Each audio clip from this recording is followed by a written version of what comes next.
देखिए आपको class 12th math relation and function, तो कल एग्जाम्पल 5 तक बताया गया था आपको। तो आज हम बताएंगे आपको एग्जाम्पल नंबर 6 और एक्सरसाइज 1.1 आपको कराया जाएगा।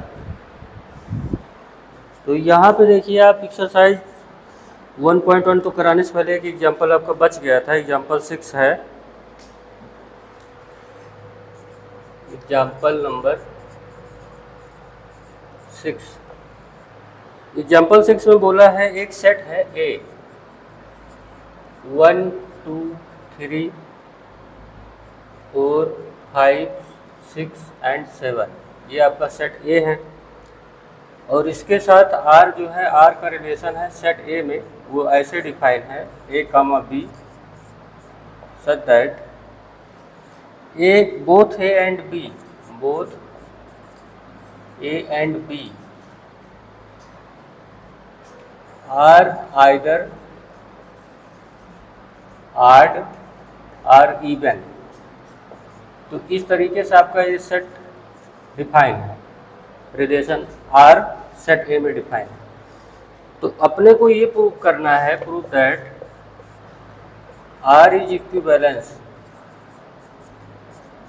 आर क्या है, इक्विवेलेंस है। और फर्दर शो करना है that all the element of the subset, फिर शो करना है all the element of the subset 1 3 5 7 are related to each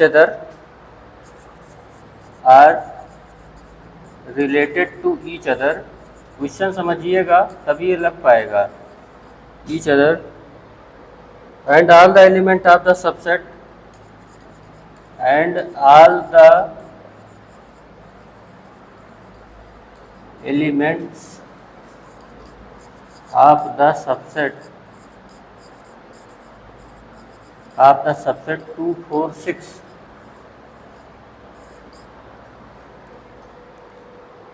are related to each other,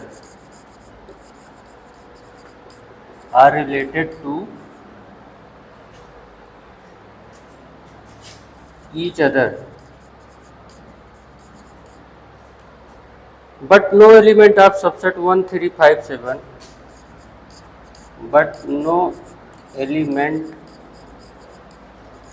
of the subset 1 3 5 7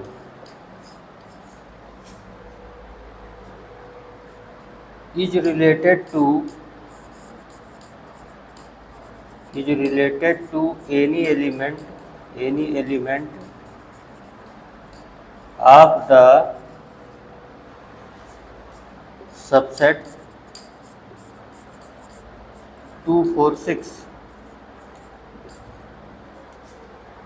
अब देखिए यहाँ पे आपको गिवन है एनी एलिमेंट ए, तो ए जो है आपका सेट ए, देखिए उसमें 1 2 3 4 5 6 7 गिवन है, और आर इक्वल टू है A comma B such that both A and B are either odd or even.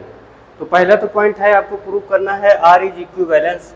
तो अगर देखिए यहाँ पे अगर हम सॉल्व करने से ज़्यादा आपको सुनना ज़्यादा इंपॉर्टेंट पड़ेगा। यहाँ पे अगर आप देखिए ए और बी कोई भी एलिमेंट इसमें से उठाएंगे तो या तो ये इवन होगा या तो आड होगा, इसी का एक ग्रुप है।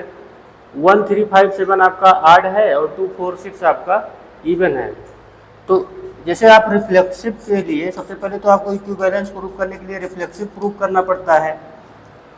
तो अगर ए कामा ए उठाइएगा आप, तो जैसे ए कामा ए अगर आप आड उठाते हैं तो आड का तो आड से कनेक्शन होता ही है, तो ये आपका रिफ्लेक्सिव हो जाए। अगर दोनों इवन हुए तो इवन का इवन से कनेक्शन है, आपका इवन से कनेक्ट होगा, आड से कनेक्ट होगा, इस तरीके से रिफ्लेक्सिव हो जाएगा।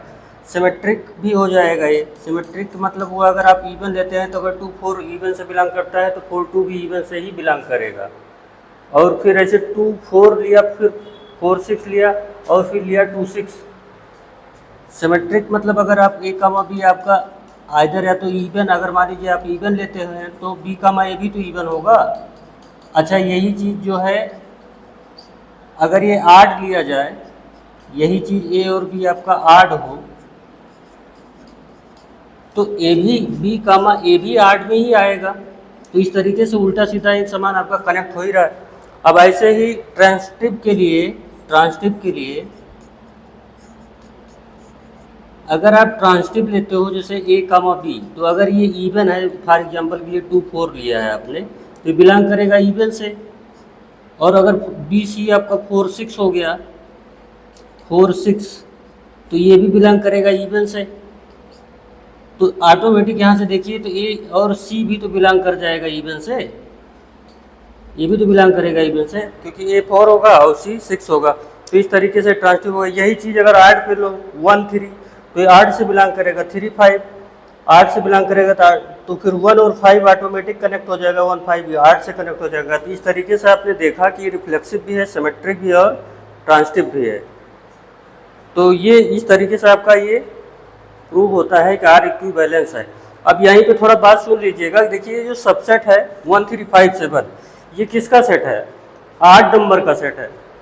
तो इसके जितने भी एलिमेंट हैं तो अपने ग्रुप से तो सभी कनेक्ट होंगे ना। कोई भी नंबर उठाओगे तो ये जाके इसी में कनेक्ट होके बोलेगा कि ये 8 ही है। 1 उठाइएगा तो 8 होगा, तो 8 तो 8 से कनेक्ट होगा, 3 है तो 8 से ही कनेक्ट होगा, 5 है तो 8 से ही उसे बोला जाएगा कि 8 ग्रुप का है, 7 होगा तो 8 ग्रुप है। तो ईच एलिमेंट अपने आप से कनेक्ट है। ऐसे ही ये वाला जो सबसेट है इसको क्या लिखोगे? 2 4 6 is the even number set. तो हर एलिमेंट इसका अपने इवन से कनेक्ट होगा। लेकिन अब कह रहा है कि आप ध्यान से देखिए, तो 1 3 5 7 बेसिकली 8 नंबर फैमिली है और 2 4 6 आपका इवन नंबर फैमिली है। तो कैसे 8 नंबर की फैमिली इवन से कनेक्ट होगी? तो यही पे आपको लिखना है, how it is possible 8 number family is connected to even number family. तो इस तरीके से ये भी आपका प्रूव हो जाता है। अब चलिए आप एक्सरसाइज 1.1 देखिए।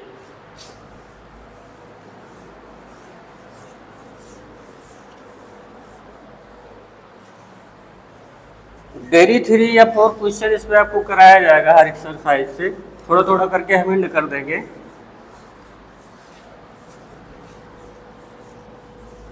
एक्सरसाइज 1.1,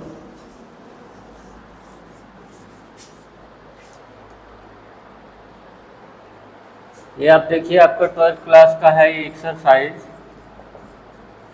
1.1। क्वेश्चन नंबर फर्स्ट है आपका, एनसीईआरटी है आपकी लेटेस्ट। जरा चेक करना है अपने लोगों को, फंक्शन रिफ्लेक्सिव है, सिमेट्रिक है, ट्रांसटिव है। चेक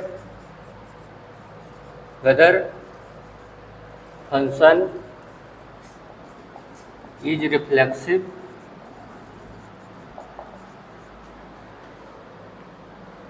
सिमेट्रिक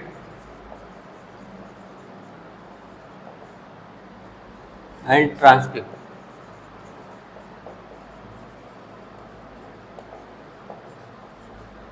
तो पहला पार्ट है आपका क्वेश्चन 1 का पार्ट फर्स्ट है, R is the relation, R is the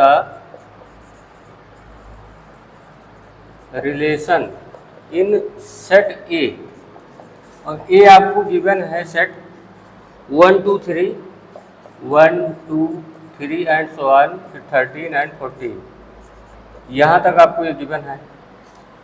और आर का रिलेशन सेट ए में किस टाइप से डिफाइन है, किस टाइप से कनेक्ट है, तो x comma y such that 3x minus y equal to 0, ऐसे है। तो चलिए देखो इसको चेक कर लिया जाए। देखिए सॉल्व किया जाता है। यहाँ से आप देखो y इक्वल टू 3x बोलोगे आप, यहाँ से इस इक्वेशन को सिंप्लीफाई कीजिए तो y इक्वल टू 3x। तो जब आप x को r का जो पेयर बनेगा आप देखिएगा, ये जो सेट A है यहीं से इसका एलिमेंट इसमें पुट किया जाएगा, इसमें x में। x की वैल्यू 1 करो तो y कितना आएगा 3, तो 1 कामा 3। जब 2 पुट किया तो कितना आएगा 6, ट्रिपल टाइम्स हो जाएगा। जब 3 पुट करेंगे तो हो जाएगा 9 आराम से। यहाँ पे देखिए फिर 4 है तो 4 का क्या हो जाएगा 12। अच्छा 5 नहीं पुट कर सकते क्योंकि जब 5 पुट करेंगे x इक्वल टू 5 तो 15 बन जाएगा, जो कि इसकी रेंज से बाहर निकल जाएगा। उसी में रहना क्योंकि r का रिलेशन इसी सेट A में है ना कि इसके बाहर नहीं जाना है। तो ये आपका ग्रुप बन गया है। तो r का जो रिलेशन है यहाँ पे देखिए 1 3 है, 2 6 है, 3 9 है और 4 12 है। तो सबसे पहले रिफ्लेक्सिव अगर चेक करना हुआ तो रिफ्लेक्सिव का सेम एलिमेंट का मिरर इमेज है ही नहीं, वन का है तो वन वन नहीं है इसमें, पहली बात। देखिए ऐसे एक भी अगर दिखा दिए 1,1 नॉट बिलोंग्स टू आर, ये ऐसे सिंबल, तो ये रिफ्लेक्सिव नहीं रह जाएगा। क्लियर हो गया? चेक ही करना है, सिमेट्री चेक करना है आपको। सिमेट्री अगर चेक करना है तो देखिए, अगर 1 3 है तो कहीं 3 1 है, 2 6 है तो 6 2 कहीं है, 3 9 है तो 9 3 इसमें कहीं है, 4 12 है तो 12 4 नहीं है। इसका मतलब ये सिमेट्रिक भी नहीं होगा। इसका मतलब अगर 1 3 है but 3 1 not belongs to R, तो इस तरीके से आइए सिमेट्रिक भी नहीं है। क्लियर हो गया? अब यहाँ पे ट्रांसिटिव के लिए देखिए, ट्रांसिटिव के लिए देखिए, अगर 1 3 है और 3 9 है, देखो 1 3 है और आपका 3 9 है, लेकिन यहाँ पे देखिए 1 9 कहीं भी है नहीं है, 1 9 नॉट बिलोंग्स टू आर, तो इसलिए नॉट बिलोंग्स टू आर, तो इसलिए ट्रांसिटिव नहीं रह जाएगा। अगर 1 9 कर इसमें पेयर में होता, ये पेयर इसमें अवेलेबल होता तो होता ट्रांसिटिव। तो इस तरीके से क्वेश्चन नंबर 1 का पार्ट 1 आपका कंप्लीट हुआ। पार्ट 2 देखिए,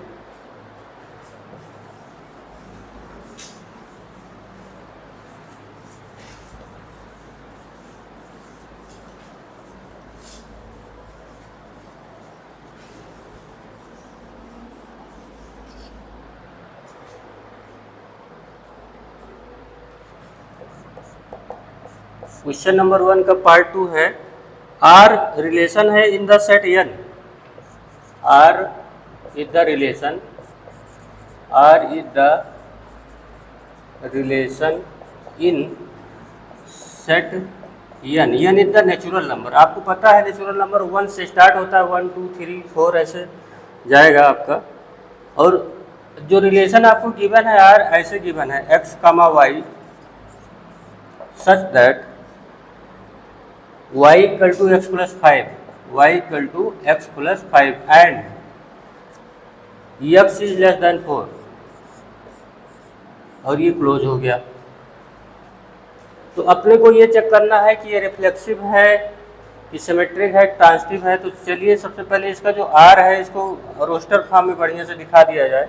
अगर हम x को 1 पुट करेंगे, यहाँ पे x लेस देन 4 है, मतलब नेचुरल नंबर जो आपका पुट होगा वो नेचुरल नंबर ही होगा। यहाँ पे 1 2 3 आपने 11 में डोमेन पढ़ा होगा, ये नेचुरल नंबर है, और नेचुरल नंबर जो x उठेगा यहीं से उठेगा। तो 1 2 3 तक जाएंगे, लेस देन 4 है तो 1 2 3 ही इसे पुट कर सकते हैं। ये क्लियर हो गया? तो x को जब आप 1 पुट करेंगे तो y क्या मिलेगा 6, और जब 2 पुट करेंगे तो क्या मिलेगा 7, और जब 3 पुट करेंगे तो 8 मिलेगा। अब देखिए 1 1 ना तो इसमें 1 1 है, देखिए 1 1 नहीं है, 2 2 नहीं है, और 3 3 भी नहीं है। जो आपका सेट इसमें जो इनपुट किया गया है 1 2 3, इसके मिरर इमेज किसी भी एलिमेंट का अवेलेबल नहीं है, नॉट बिलोंग्स टू आर। तो इसलिए ये क्या नहीं हो जाएगा, ये रिफ्लेक्सिव नहीं होगा, रिफ्लेक्सिव नहीं होगा। दूसरा पार्ट देखिए, अगर 1 6 है, इसमें 1 6 तो है, मगर 6 1 जो है 6 1 नॉट बिलोंग्स टू आर। 1 6 है मगर 6 1 नहीं है, 2 7 है तो 7 2 नहीं है, 3 8 है तो 8 3 नहीं है, इसलिए सिमेट्रिक नहीं होगा। ये क्या नहीं होगा, सिमेट्रिक नहीं होगा, सिमेट्रिक नहीं होगा। ऐसे ही थर्ड वाला भी देखिए, अगर 1 6 है तो कहीं चल के आपका ना 6 7 से कनेक्शन है ना 1 7 से कनेक्शन। अगर 2 7 है तो 7 8 का ना कनेक्शन है ना 2 8 का कनेक्शन है। तो 1 6 है तो आगे चल के आपका तीनों एलिमेंट का एक सीक्वेंस में कनेक्शन नहीं है इसमें। 1 6 जैसे आपको बताया गया, ए का बी से कनेक्शन हो, बी का सी से, तो आगे चल के ए का सी से कनेक्शन हो, तो ऐसा कोई कॉमन पॉइंट उठ नहीं रहा बी का। यहाँ से देखो यहाँ पे नहीं आया, तो 1 6 पार्ट है आपका इसका। तो जैसे 6 7 है, ये इसमें बिलोंग नहीं कर रहा है। फिर आगे चल के 1 7 भी अगर ढूंढोगे तो वो भी नहीं बिलोंग करेगा इससे, तो इसलिए ट्रांसिटिव नहीं होगा। आपका ये सेकंड वाला पार्ट भी हो गया है क्वेश्चन नंबर 1 का। अब पार्ट थर्ड देखिए,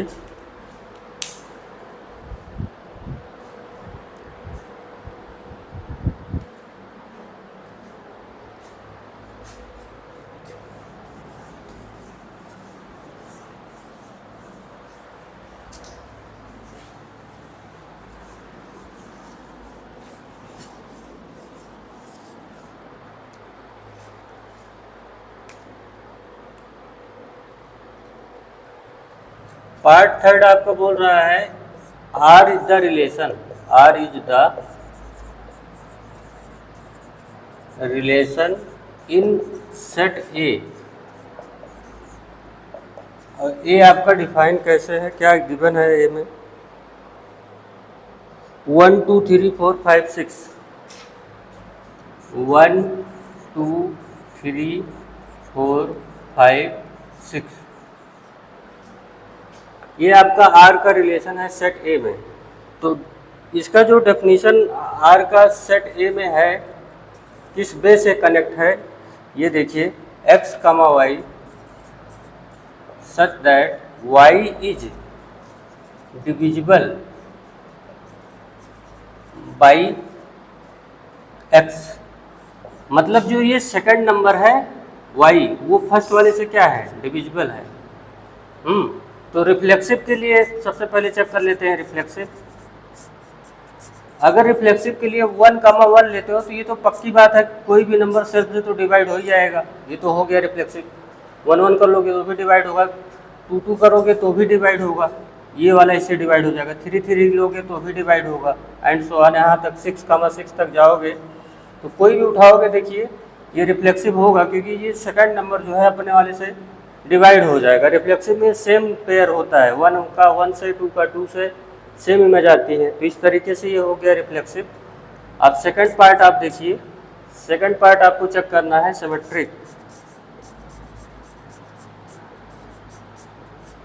सिमेट्री होने के लिए, जैसे अगर आप एग्जांपल के तौर पे जैसे 2 और 4 लिया, तो ये देखो 4 2 से तो डिवाइड होता है, और आगे चल के यहाँ पे अगर इसको रिवर्स कर दिया जाए 4 2, तो क्या 2 4 से डिवाइड होगा? नहीं, ये नहीं डिवाइड होगा। ऐसे देखो 2/4 हाफ हो गया है, करेक्ट कहाँ डिवाइड हो रहा है, फ्रैक्शन में आ रहा है, तो इसलिए सिमेट्री नहीं होगा, नॉट सिमेट्रिक।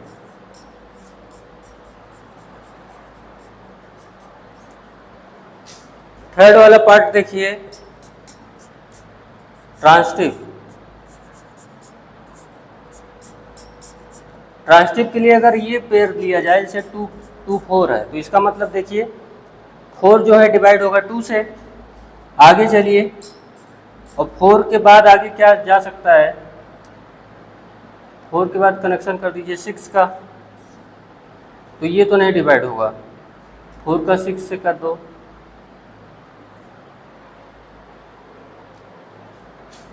तो यहाँ पे अगर ये सेकंड एलिमेंट लिया जाए, यहाँ पे 4 का 6 से, तो यही नहीं डिवाइड हो पा रहा है, 2 का 4 से किया, या अच्छा 8 वाले में अगर चेक करो, तो जैसे 1 का 3 से हो गया, तो 3 जो है डिवाइड होगा 1 से।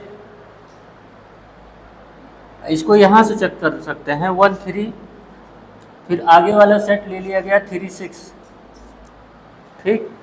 ट्रांसिटिव के लिए देखिए 1 3, ऐसे पेयर ले लो, 1 3, तो 3 देखो 1 से डिवाइड हुआ, 3 6 6 जो है 3 से डिवाइड हुआ, तो आगे एक कनेक्शन बन जाएगा आपका, 1 जो है 6 से क्या हो जाएगा, डिवाइड हो जाएगा, इसलिए ट्रांसिटिव हो जाएगा।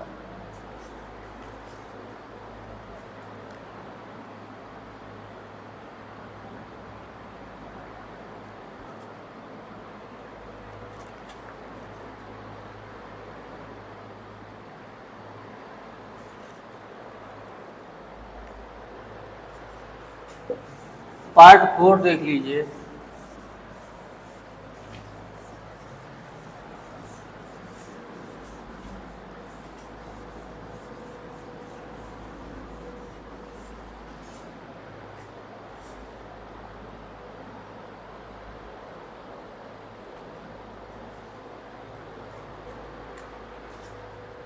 क्वेश्चन नंबर 1 पार्ट 4, यहाँ पे बोला गया है R is the relation in set Z, R is the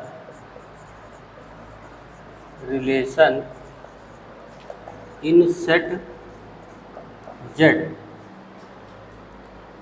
Z आपको पता है ऑल इंटीजर आ जाते हैं इसमें, और रिलेशन आपको गिवन है यहाँ पे x, y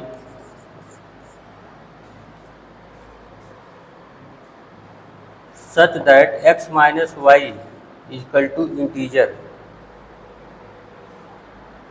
तो यहाँ पे आप सबसे पहले जब चेक करेंगे, सॉल्व किया जा रहा है, पहले तो आपको चेक करना है रिफ्लेक्सिव। रिफ्लेक्सिव के लिए सेम एलिमेंट होना चाहिए, तो x कमा एक्स हो जाएगा। तो जब x कमा एक्स होगा तो x minus x equal to 0, 0 is the part of integer, तो ये रिफ्लेक्सिव है। आप लिख लीजिएगा, इतना साउंड क्लियर होगा तो आप समझ गए होंगे।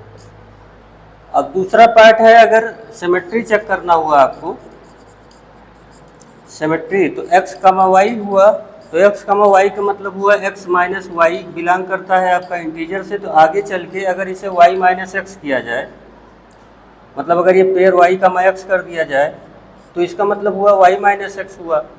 तो माइनस कॉमन ले लो तो फिर ये बन जाएगा x माइनस वाई। आपको गिवन है कि x माइनस वाई क्या होता है, इंटीजर होता है। तो ये निगेटिव इंटीजर आएगा, मगर आया तो इंटीजर ना। तो इस तरीके से आपका ये सिमेट्री भी फॉलो कर रहा है, x कमा वाई भी बिलोंग कर रहा है r से, और y कमा एक्स भी क्या कर रहा है, बिलोंग कर रहा है r से। तो इसलिए ये सिमेट्रिक हो गया। Like this. थर्ड वाला पार्ट, ट्रांजिटिव भी चेक करना है। ट्रांजिटिव अगर चेक करना है तो देखिए, x कमा वाई, तो इसकी जो वैल्यू आती है वो क्या बता रहा है, x माइनस वाई इंटीजर है। चलिए अब दूसरा y कामा जेड ले लिया जाए, y कामा जेड, तो ये क्या बनेगा, y माइनस जेड, ये भी क्या आएगा, इंटीजर आएगा। तो अपने को तो किसी न किसी तरीके से x को z से कनेक्ट करके लाना है। तो x कामा जेड जब किया जाएगा, इसको सम कर लो तो देखो y कैंसिल हो जाएगा, तो आएगा x माइनस जेड। तो इंटीजर प्लस इंटीजर सम करोगे तो इंटीजर ही तो आएगा। तो इस तरीके से देखिए x कामा जेड से कनेक्ट हो गया, तो इसलिए ट्रांजिटिव है।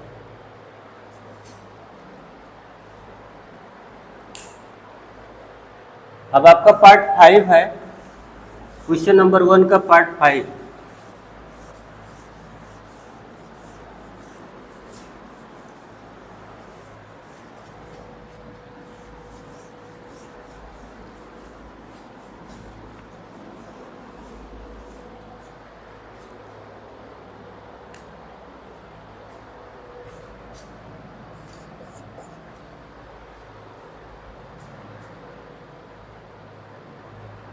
R is the relation, R is the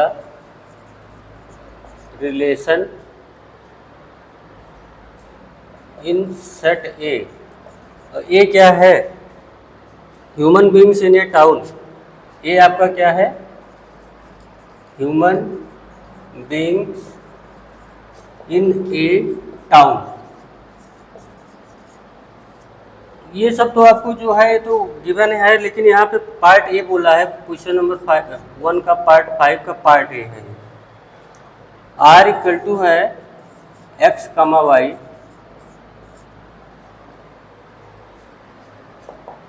x and y work at the same place, work at the same place. तो अपने को ये वाला पार्ट चेक करना है कि ये रिफ्लेक्सिव है, सिमेट्रिक है, ट्रांजिटिव है। तो work at the same place है अगर, तो सबसे पहले रिफ्लेक्सिव चेक करो। रिफ्लेक्सिव के लिए आपका क्या होना चाहिए, x कमा एक्स। तो इस रिलेशन के हिसाब से तो भाई देखिए x और y किसी सेम प्लेस पे वर्क करते हैं। सपोज कर लीजिए कोई फैक्ट्री है, मान लीजिए वीवो की कोई कंपनी है जहाँ पे मोबाइल मैन्युफैक्चर होता है, तो x और y वहाँ पे वर्क करते हैं। तो x कमा एक्स तो सेल्फ आदमी है, तो सेल्फ से ही बात कर रहे हो तो 100% आपका सेम प्लेस पे वर्क करेगा ना, सेम प्लेस पे क्या करेगा, वर्क करेगा। तो ये आपका रिफ्लेक्सिव हो जाएगा। और अगर सिमेट्री चेक करना हुआ आपको, सिमेट्री, तो x और y सेम प्लेस पे वर्क करते हैं, सेम प्लेस पे वर्क कर रहा है कि नहीं कर रहा है। तो अगर जैसे बोला जाए राम और श्याम एक ही प्लेस पे वर्क कर रहे हैं, तो उल्टा अगर बोला जाए श्याम एंड राम, तब भी तो वहीं पे काम करेंगे। तो ये भी सेम प्लेस पे ही वर्क करेंगे, सेम प्लेस वर्क ये भी करेगा। तो इस तरीके से देखिए सिमेट्री फॉलो कर रहा है। क्या x कमा वाई जो है आपका बिलोंग कर रहा है अगर r से, तो आगे चल के y कमा x भी तो बिलोंग कर रहा है r से, तो ये सिमेट्री हो गया। थर्ड पार्ट देखिए, ट्रांजिटिव। ट्रांजिटिव के लिए अगर देखिए x comma Y same place पे वर्क कर रहे हैं, आपका सेम प्लेस पे वर्क है,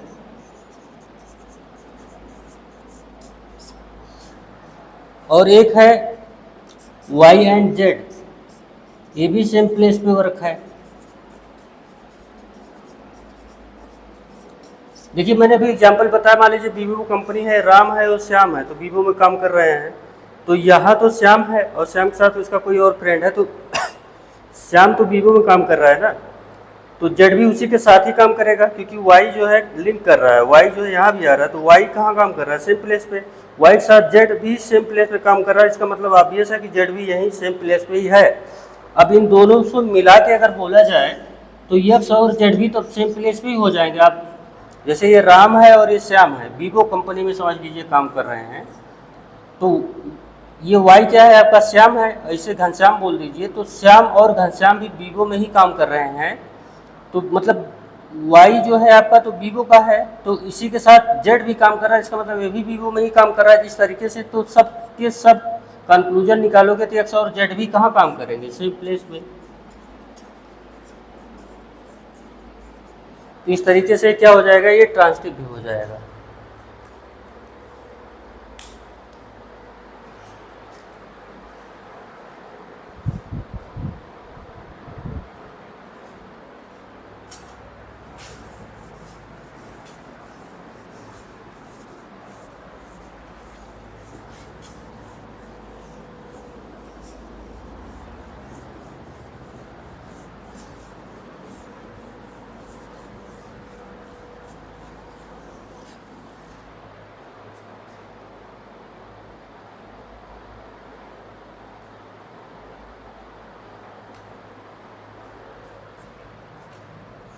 क्वेश्चन नंबर 1 का पार्ट 5 का बी पार्ट देखिए, X Y live in the same locality. R एक रिलेशन है, X Y, X and Y live in same locality. अब एक्स वाई सेम लोकेलिटी में है, तो सबसे पहले तो रिफ्लेक्सिव आया, तो रिफ्लेक्सिव के लिए x कमा x हुआ, तो सेम आदमी अपनी ही जगह पे तो 100% रहेगा ना। x मान लीजिए राम है और ये श्याम है, राम श्याम कोई प्लेस है, आपकी सिटी वहीं रहता है, तो x कमा x तो सेम पर्सन वहीं सेम सिटी में ही तो रहेगा, तो मतलब सेल्फ की ही बात कर रहा है, तो ये 100% आपका रिफ्लेक्सिव हो जाएगा। मैं बोल रहा हूँ, आप समझ जाए तो लिख लीजिएगा। अब ये सिमेट्री के लिए क्या करना पड़ेगा, सिमेट्री के लिए x कमा y है, तो ये तो बोल ही रहा है X and Y live in same location. आप अपने माइंड में सोच लीजिए, कोई भी जगह कोई भी सिटी, एग्जांपल के तौर पे दोनों मुंबई में रहते हैं, तो वाई और एक्स भी तो वहीं रहेगा, बदल थोड़ी ना जाएगा। 100% क्या कहते हैं, लिव करेंगे सेम लोकेशन पे। भाई अगर ये राम और श्याम है, एक्स राम है वाई श्याम है, ये मुंबई में रहते हैं, तो रिवर्स करके बोलो तब भी तो मुंबई में रहेगा। तो इसका मतलब क्या हुआ कि एक्स, अगर एक्स कमा वाई आपका बिलोंग कर रहा है आर से, तो वाई और एक्स भी तो बिलोंग कर गया आर से, तो इसलिए सिमेट्री फॉलो कर गया। ऐसे एक थर्ड पर्सन को भी एंटर कर दीजिएगा तो ट्रांजिटिव भी हो जाएगा।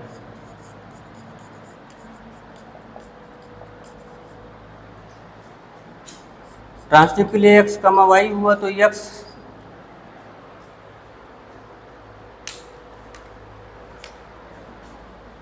एंड वाई सेम लोकेशन पे है, सेम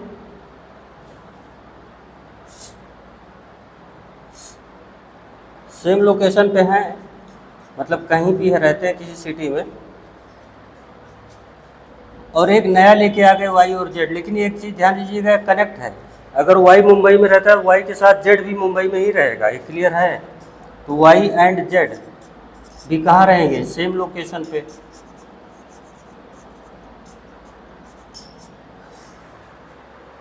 तो आज अब यहीं से आप देखिए, राम श्याम मुंबई में रहते हैं और श्याम और घनश्याम भी कहाँ रहते हैं, मुंबई में, जिसका मतलब ये कनेक्शन आपको मिल के आ गया कि राम और घनश्याम भी कहाँ रहेंगे, मुंबई में ही रहेंगे। तो x, z live in same location.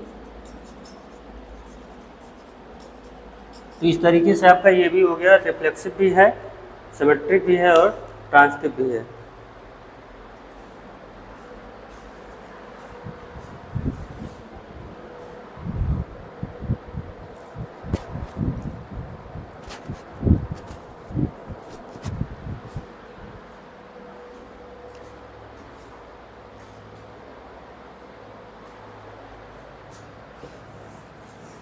Question number 5, question number 1 का पार्ट 5 का पार्ट सी देखिए। क्वेश्चन नंबर 1 ही है, उसके जो पार्ट 5 है उसके अंदर पार्ट है।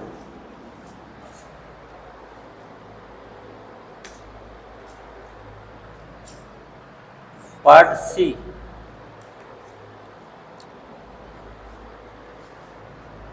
आर है relation x, y such that x is exactly 7 centimeter taller than y, taller than y। तो इसे चेक कीजिए रिफ्लेक्सिव। अगर रिफ्लेक्सिव चेक करेंगे x, x तो no one is greater than self. भाई देखिए, अगर राम है तो राम की हाइट अगर 5 फीट है तो क्या वो अपने से ही 7 सेंटीमीटर लेंदी हो जाएगा? नहीं होगा ना। तो कोई भी अपने आप से तो थोड़ी ना बड़ा होता है, तो इसलिए आपका ये रिफ्लेक्सिव नहीं होगा। अब सिमेट्री ही चेक कर लीजिए।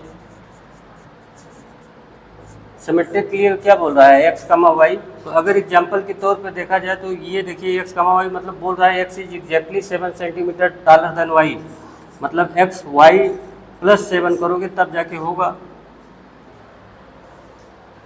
तो अगर y x रिवर्स करके बोला जाए तो इसका तो ये मतलब हुआ कि y is exactly 7 centimetre taller than y। तो ये तो उल्टा हो जाएगा ना, गड़बड़ हो गया। x जो है 7 सेंटीमीटर टालर है y से। अब रिवर्स करके बोले तो y जो है x से 7 सेंटीमीटर टालर है, तो बात का गड़बड़ हो रहा है ना, तो इसलिए आपका सिमेट्रिक नहीं होगा। ऐसे ही ट्रांजिटिव लिया जाए, ट्रांजिटिव में अगर x, y है तो इसका तो मतलब हुआ कि x जो है y से आपका कितना टालर है? 7 सेंटीमीटर टालर है। और फिर y एंड z लिया जाएगा तो इसका मतलब क्या होगा कि y जो है z से क्या है? 7 सेंटीमीटर टालर है। लेकिन x और z का जब कंपैरिजन करेंगे तब ये बात गड़बड़ हो जाएगी। x और z तो फिर लगभग ये आपका 14 सेंटीमीटर टालर हो जाएगा, ये रंग हो जाएगा, इसलिए ट्रांजिटिव नहीं होगा। आप चेक कर लीजिए, x जो है y से 7 सेंटीमीटर टालर है, तो अगर इसे 14 समझो तो ये 7 हुआ, तो इसमें 7 ऐड करेंगे। ऐसे y और z इससे 7 सेंटीमीटर टालर है, तो x और z का जब कनेक्शन करेंगे तो इससे मोर देन आएगा। आप कैलकुलेशन एज्यूम करके भी कर सकते हैं, x को 7 कर लो, इसे 14 कर लो, इसे 7 कर लो। अब ये 7 है तो इसी हिसाब से आप कुछ कैलकुलेशन कर लीजिएगा, कोई वैल्यू रख लीजिए तो आ जाएगा, लेकिन 100% है ट्रांजिटिव नहीं होगा। मैं रफली इसे बता दिया हूँ।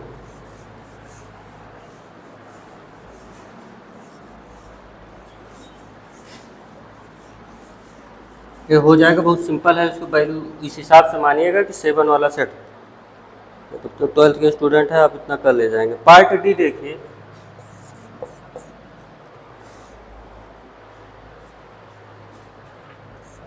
आर है x, y सच दैट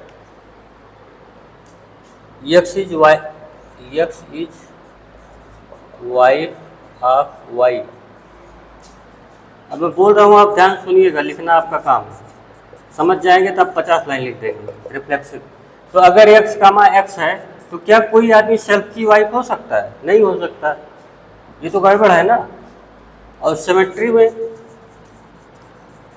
में बोला है x, y मतलब x is the wife of y। तो अगर इसका उल्टा बोला जाएगा y, x तो y, x वाइफ है y की, तो इसका reverse y is the wife of x होगा पॉसिबल? नहीं, कैसे हो पाएगा, गलत है ना। फिर ट्रांसटिव देखिए, ट्रांसटिव के लिए एक्स कमा वाई हुआ, तो मतलब क्या, X is the wife of Y, तो वाई और जेड, तब यहां से क्या बन जाएगा, Y is the wife of Z, Y is the wife of Z. तो यहाँ एक्स देखो एक बार वाइफ हुआ वाई का, अब यहाँ से क्या बोलोगे कि एक बार एक्स जेड की भी वाइफ बनेगा, ये तो गड़बड़ हुआ ना, इसलिए ट्रांसटिव भी नहीं होगा। लास्ट पार्ट है आपका ई वाला, एक्स कमा वाई, एक रिलेशन आपको ये गिवन है X comma Y, X is the father of Y, X is the father of Y. सुनिएगा ध्यान से, लिख तो आप लिख लेंगे रिफ्लेक्सिव। अब रिफ्लेक्सिव में क्या क्या आएगा, एक्स कमा एक्स, तो कोई आदमी सेल्फ का फादर हो सकता है नहीं, तो ये गड़बड़ है। आप क्लियर कट समझ गए होंगे। और दूसरा पॉइंट इसी क्वेश्चन के लिए आपका जो दूसरा पॉइंट मैं यहाँ बता रहा हूँ, सिमेट्री। सिमेट्री को अगर एक्स कमा वाई मतलब X is the father of Y, तो इसका अगर रिवर्स बोलोगे तो ये पॉसिबल कैसे होगा कि Y is the father of X, एक बार इसका पिता है फिर उल्टा करके ऐसे कैसे हो सकता है, नहीं पॉसिबल हो सकता। फिर ऐसे ट्रांसटिव में देखिए, एक्स कमा वाई मतलब क्या, X is the father of Y, बात सुनिएगा, फिर Y comma Z, Y father है जेड का, तो क्या एक्स जेड का भी फादर हो सकता है, नहीं। आप कॉमन सेंस से समझ सकते हैं। तो इस तरीके से आपका एक्सरसाइज 1.1 का क्वेश्चन नंबर 1 के सारे पार्ट हो गए, बाकी पार्ट क्वेश्चन आपको कल से लगाया जाएगा।